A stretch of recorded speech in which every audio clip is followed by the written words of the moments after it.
Are we ready?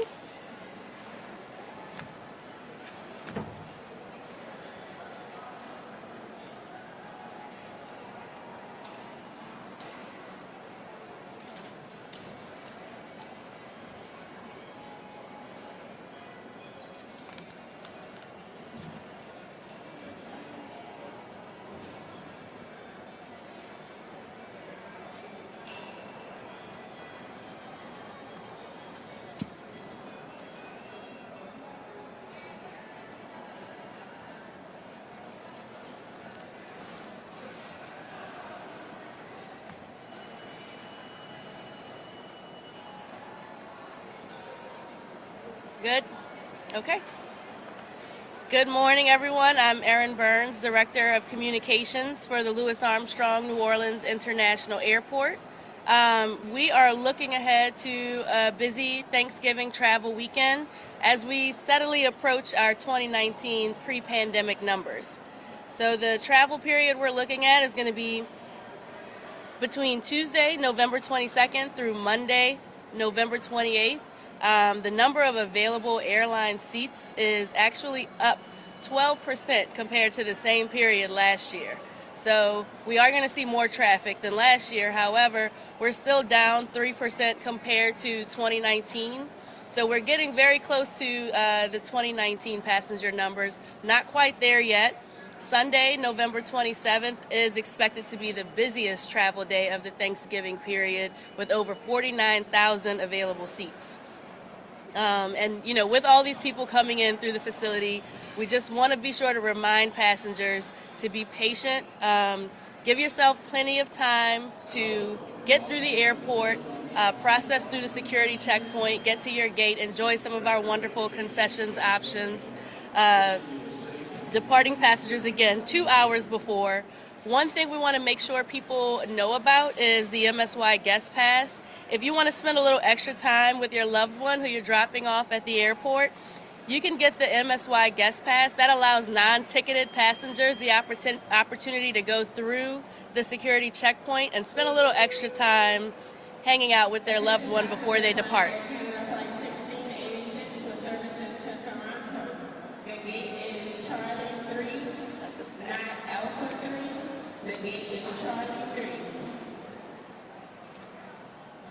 Another thing we want people to know, a lot of people are coming to the airport this week and they want to use our parking facilities. Well, we now have online parking reservations available at flymsy.com. You can reserve your space in your garage of choice, so you don't have to drive around looking for the parking facility that you want to park in. You can reserve by going on flymsy.com.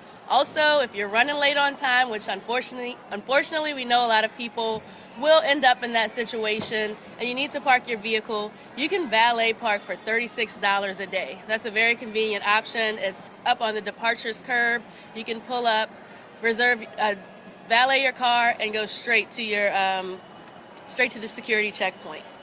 We also remember, I want everybody to know that they can always check real-time parking availability on flymsy.com. So before you come out to the airport, you'll know where you can park. And we also offer a new service where anyone who's parking in the Park MSY Express Economy Garage, there is airline baggage check-in, which people know about. You can check your bag from that garage and then hop on a shuttle. We guarantee that shuttle ride is going to be 15 minutes or less, or your parking is half off. So we're offering a lot of really good, convenient options to make your Thanksgiving travel a little bit easier, especially if you're parking, if you're traveling with loved ones. And with all that said, of course, security and safety of our passengers is a top priority for us, and we're happy to be joined here today by the TSA, who has some important messages for the public about what they need to do to what they need to bring and what they need to avoid bringing, leave at home, so that we can get everyone processed through the security checkpoint as smoothly as possible. They do a great job in keeping everyone safe, and we just urge everyone to follow their directives so that this can be a pleasant experience. So with that said, I'd like to introduce Sari Koshetz from TSA, who's going to give some helpful information to everyone about procedures and prohibited items at the checkpoint. Thank you. Thank you, Erin, and thank you everybody for coming out to get this important message out to travelers who frequently forget what they cannot bring through the checkpoint. So we'll talk a little bit more about exactly what's on the table in a minute. I do want to say that TSA and the Sheriff's Department and our airport partners are ready for the surge in volumes of passengers this holiday season. Today will be one of the busiest days of the year because if you think about it, at the Christmas time, passengers are more spread out over various weeks depending on when school holidays are, for instance, or how much time off you have. So today will be one of the busiest days. Sunday will be a very busy day, and some people will be flying on Monday because the airfares typically are lower if you wait until a weekday. So we want you to know that we need you, the passenger, to work with us to make sure you know exactly what is inside your bag before you enter the checkpoint. Just giving that announcement a minute there. So know exactly what's inside your bag before you get to the checkpoint, and remember, prohibited items are many, and some of them will be permitted in your checked bag, but definitely not in your carry-on bag.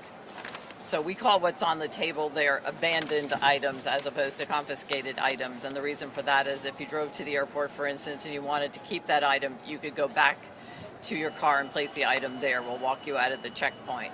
If you have a bag but you didn't check one, well, now you could check your bag and put that item inside your bag. Of course, if it's a sharp object, we do ask you to wrap it so that if our officers have to go into your check bag, they do not get hurt. So at this airport last year, we stopped 119 firearms from going through the checkpoint and being in the possession of another passenger. This year so far, we have stopped 77 guns. And while the trend is a little lower than it was at the same time last year, it's still a number that is way too high and way too dangerous. So I did do a little bit of an analysis. Across the state of Louisiana, we have stopped 103 guns year to date. 77 here, 10 in Shreveport, 7 in Lafayette, and then miscellaneous numbers will add you up to, at the other airports, 103. So at this time last year, we had stopped 107 at this airport. So again, the trend is down, but it is still way too high and way too dangerous. The total in the total in 2021 was 119, which unfortunately got New Orleans into the chart of the 10 airports with passengers bringing the most guns. So that's an accolade that you don't want at this airport. Again, you don't want it at any airport, and the number is still already very high. Let me wait for that. Is that announcement interfering with your sound? A little bit. So if you go back to 2019 and 2020, we had approximately 65 guns stopped at this airport for the whole year. Again, a number that's too high, but still trending higher. So these are just some examples of guns that we've stopped here. There's also a picture down at the checkpoint entrance so that if someone sees that giant mass of guns, they can say, oh my gun's in my bag, let me leave the checkpoint or let me leave the line and go back and check my gun. So let me just say, if you want to travel with your gun, it has to be in your checked bag. It has to be declared to the airline at check-in. It must be in a hard-sided lock case and unloaded. But it's your responsibility to know what the law is on the other side of your trip, because in fact, you might not be allowed to have that gun at all on the other side of your trip, and you could be arrested. You also could be arrested for entering the TSA checkpoint any place in the country for having that gun in a federal checkpoint. So we are stopping more guns this year than last year. The trend, unfortunately, keeps going up. The fine for bringing a gun to a TSA checkpoint can reach as much as $13,000, and you might be going to jail instead of on your vacation. So some of the points we want to make are arrive early. Remember, the door to the plane closes. Let me do that again. Arrive early. The door to the plane closes perhaps 15 minutes before flight time, so you have to add that into the equation of how soon you should get to the airport, especially if you're checking a bag, because there will be lines to check the bag. You need to obviously go through security, walk to your gate. Leave all your prohibited items at home. Empty your pockets before you get online at the checkpoint. Empty your pockets into your carry-on bag rather than using a bin. It's very surprising how many items get left behind by passengers and end up in the lost and found because they emptied into a bin and then they were hurrying, which they shouldn't be doing, but they left the items behind. So just empty everything in your pockets, attached to your belt, even your belt if you're not in TSA PreCheck, put it into your carry-on before you get in line. Have a valid ID ready. Follow the 311 rule. Liquids, gels, aerosols, if they're going to be in your carry-on, must be 3.4 ounces or less, and they all need to be placed in a one quart size bag. So 311 again.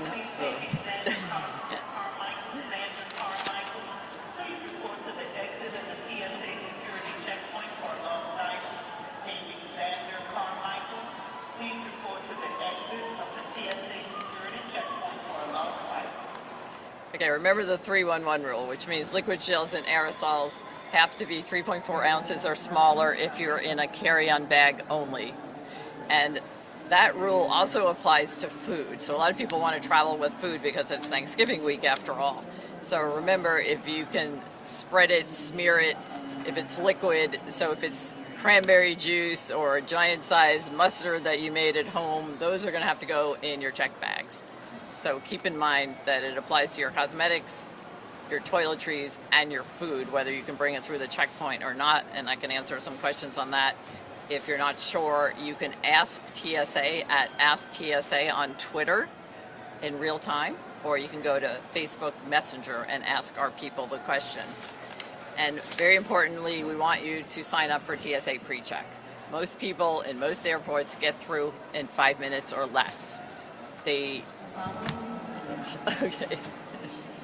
Is that interfering or your mics are okay? Yeah, they're talking about 311.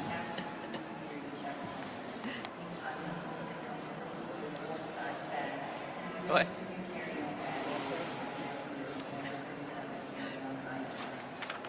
So, we do have the message to enroll in TSA PreCheck. I've given you all this, but enroll in TSA PreCheck. The price is actually reduced now for both renewals and enrollment.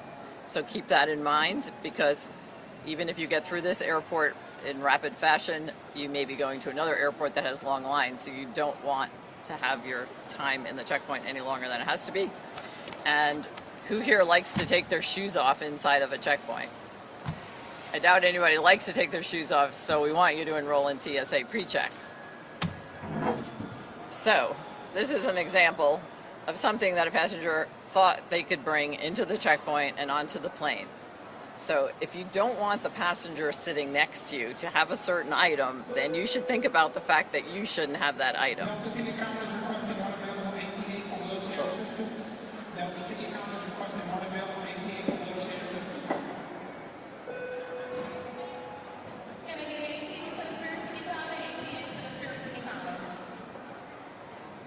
So our officers are very well trained to find threats that can be hidden or camouflaged in an everyday item. Looks like a comb, not a comb. We find things like this every day.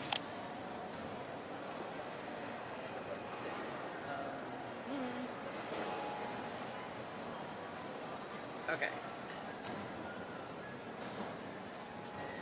Pretty much everything on the table could have gone in a checked bag except a real grenade or even a replica grenade. And the reason for this is that we have to make sure that it doesn't have explosives in it, and anybody can put explosives in something, even if it's a plastic grenade, a metal grenade.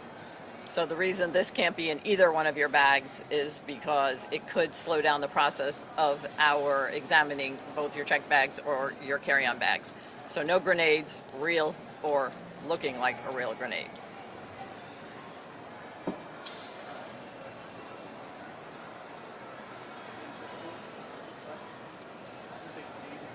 Oh, yeah, oh, right. Okay. Again, another tool, not sure why you needed this on your vacation, but if you needed it, it needs to go in your check bag. This looks very innocent, looks like a pen. Our officers are trained to find threats inside ordinary items. This is actually a stun gun. And it's a credit to our officers that they found this, because they find them every day, threat items hidden or camouflaged in everyday items. So we're keeping you safe every day. We do ask you to say thank you if you're going through a checkpoint. It is a federal job, which sometimes brings with it little thanks, so please say thank you. Get to the airport early. Don't bring your threat items. Does anybody need Spanish for an affiliate?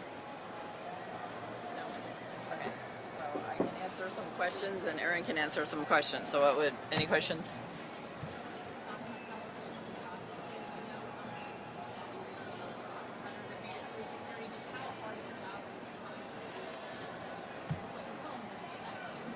Okay, well, we train for this and we're ready for this. We know that people have put stun guns inside what looks exactly like a cell phone. So we do use the X-ray images. Some of the newest equipment can rotate that image so we can be sure there's no threats in the bag without even opening the bag. So that does facilitate moving through security. But our officers are very well trained to find the threats and keep you safe.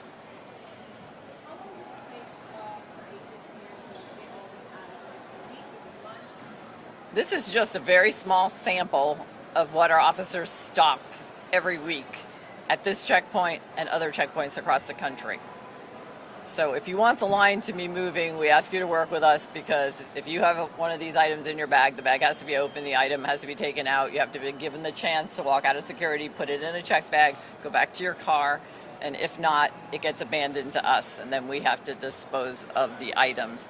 So travelers, please work with us. Make sure you know what's in your bag. The best way to know what's in your bag is before you leave on a trip, empty your entire bag, including opening up all the zippers to the compartments and making sure there are no threats inside there that you might have had in there on a road trip when you weren't sitting next to several hundred people.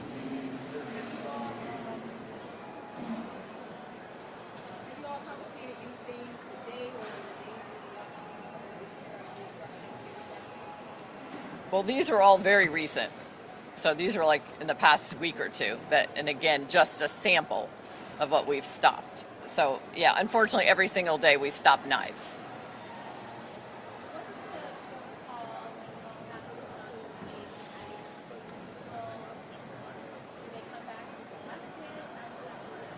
No, because you can imagine literally at some of the airports that I work with, we have 2,000 pounds, a ton a month of items that passengers bring to that airport. So there is no way that TSA could maintain custody of 2,000 pounds a month of items. And here it's hundreds of pounds a month for sure. So no, if you want to keep the item, you need to go back and check your bag, or you need to go back to your car, or you need to find someone who can run back to the airport who dropped you off and take the item. But there's no way we can keep custody of it.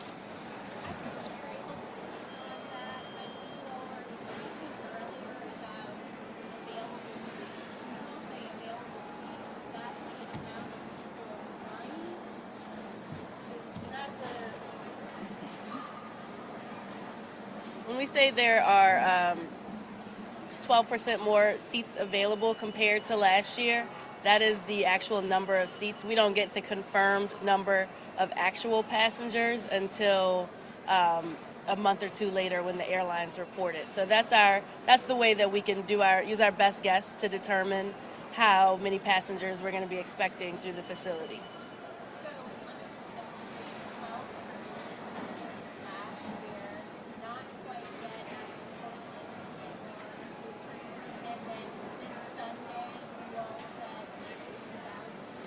$49,000 available seats. That looks like it'll be the busiest day of the week. Yes. Okay.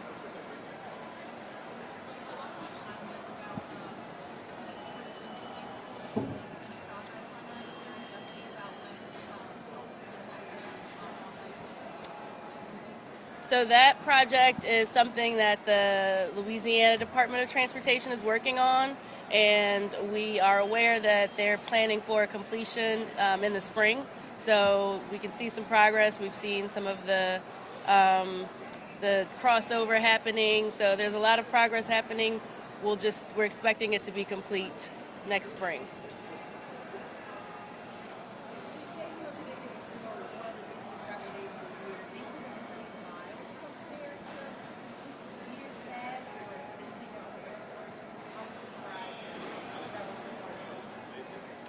Well, we know that there are going to be more people coming through the airport this week than there were last week.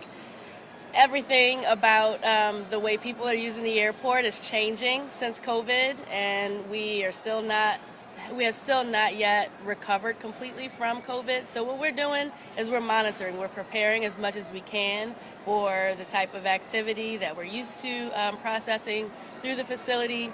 And as passenger behavior changes, maybe people are not flying that same Wednesday to Sunday time period. Maybe they're staying a little longer, so that's spacing out the number of people that are coming through the facility on a given day. We don't know exactly what's happening, but we're watching, and we'll be able to determine what the real trends are as we move out of the pandemic and see where things land. I want to talk a little bit more about the items on the